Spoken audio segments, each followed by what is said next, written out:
여러분 안녕하십니까? 이재만 목사입니다. 일전에 제가 들려드린 유관순 열사의 양어머니여 스승인 앨리스 샤프 선교사의 이야기를 기억하시는지요? 근대화 시절 우리나라 충청도를 선교했던 선교사입니다. 본래 1871년 캐나다에서 태어났어요. 그러나 미국에서 공부를 하고 성장을 한 다음에 감리교의 선교사가 되어서 그녀의 나이 29살인 1900년에 우리나라에 들어왔습니다. 처음 우리나라에 들어와서는 이화학당과 상동교회에서 아이들에게 공부를 가르쳤어요. 그때에 3년 뒤인 1903년에 또 미국에서 한 남자 선교사가 들어왔어요. 그런데 이 남자 선교사는 앨리스 샤프처럼 캐나다 출신이었어요. 막 대학을 졸업하고 바로 선교사가 돼서 한국에 들어온, 나이를 따져보니까 앨리스보다 1살이 어린 아주 젊은 청년 로버트 아서 샤프였습니다. 한국에서 선교를 하면서 서로 사랑을 하게 되었어요. 참 낭만적이죠. 2년 동안 열애를 하고 나서 1905년에 결혼을 하여 신혼 부부가 되었습니다. 그래서 그 남편 이름의 샤프를 따서 앨리스 하몬드의 앨리스 샤프가 된 거예요.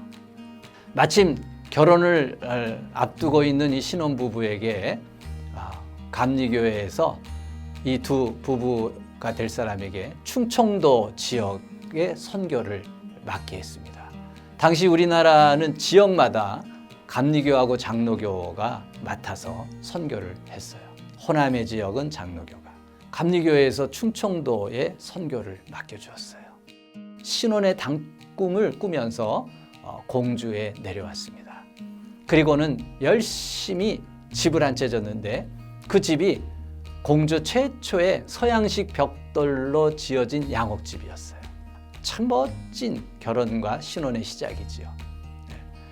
공주의 사람들은 그 벽돌로 지어진 2층 집이 신기해갖고, 그리고 이 젊은 외국인 부부가 마냥 신기해서 집구경을 오면은 푸게 이 조선인들을 맞이해서 대접을 해주고 복음을 전했습니다. 그리고 자기네 집에서 아이들을 가르쳤어요.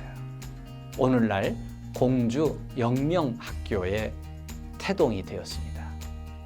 여러분이 생각해도 참 풋풋하지 않습니까?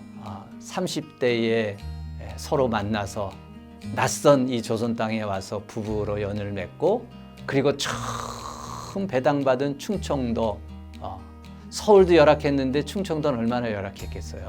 그런데 그곳에 이 두 부부가 서로 사랑하고 하나님 사랑하는 마음을 가지고 허니문으로 이제 와서 선교 활동을 했어요.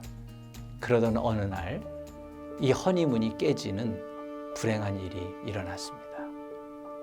그것은 바로 앨리스의 남편인 이 로버트 샤프가 아주 추운 겨울날 논산에 가서 이제 복음을 전하고 오는데 너무 추워서 잠시 그 주변에 있는 집에 머물렀어요. 그런데 그 집이 전염병으로 상을 당한 집이었습니다. 모르는 사람의 집이었지만 이 선교사 젊은 로버트 샤프는 거처하는 그 집에서 그 장례를 도와주었어요. 그리고 죽은 시신의 상여를 함께 운구를 해 주었어요. 그래서인지 그만 발진 티푸스에 걸리고 고열에 시달렸습니다. 그리고는 다른 사람들이 손도 쓰지 못하고 바로 그 다음 달인 3월에 죽고 말았습니다. 이때가 신혼 1년 차였어요. 남편도 없고 낯설은 충청도 땅, 그곳에 앨리스 샤프는 미망인이 되어서 혼자 남게 되었습니다.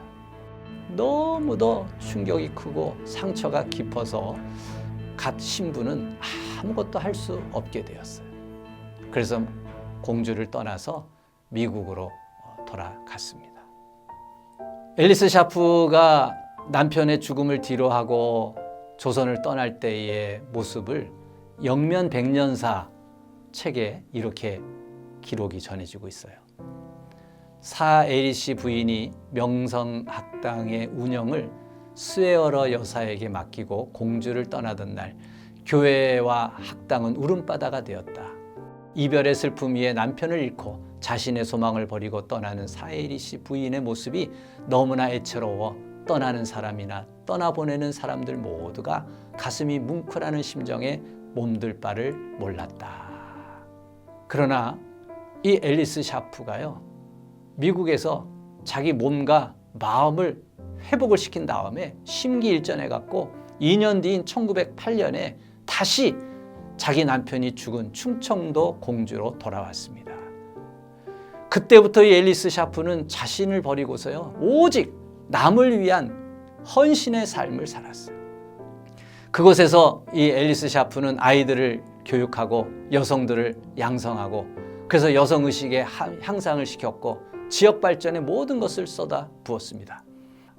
그래서 공주영명학교를 통해서 수많은 어린 학생들을 데려다가 교육을 하고 양육을 했어요. 가정 형편이 어려운 아이들에게는 그저 공부를 시켜주고 돌봐주고 그런 생활을 했어요. 그 덕에 공주영명학교에서 수많은 한국 근대 여성 지도자들이 많이 배출되었습니다.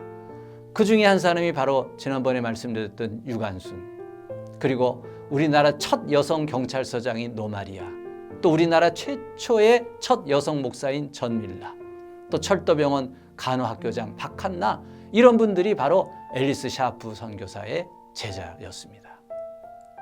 당시 조선은 글을 알면 더 공부를 생각하는 것이 아니라 이제 됐으니까 글 공부는 그만하고 음식이나 하고 바느질이나 하는 게 여성이라는 생각이 팽배했던 그 시절, 앨리스 샤프는 그 한국의 소녀들을 교육하고 양성해서 훌륭한 인재로 만들어냈던 겁니다.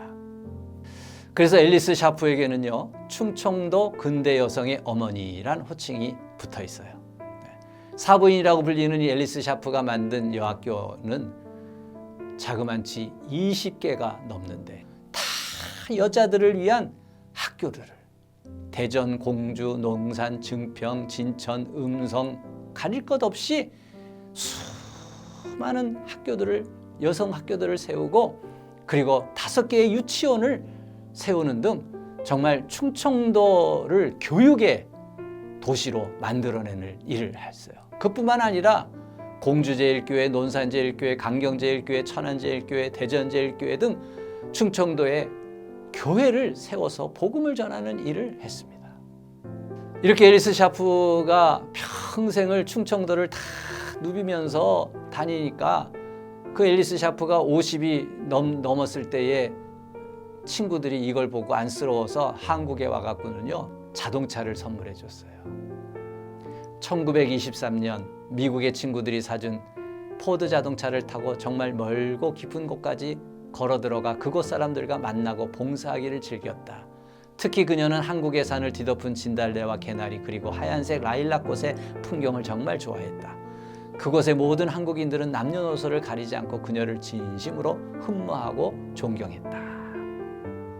그래서 한국 근대 여성 교육의 어머니 하면은 이화학당의 메리 스크랜턴을 얘기를 하고요. 충청도 근대 여성 교육의 어머니 하면은 앨리스 샤프를 이야기를 합니다.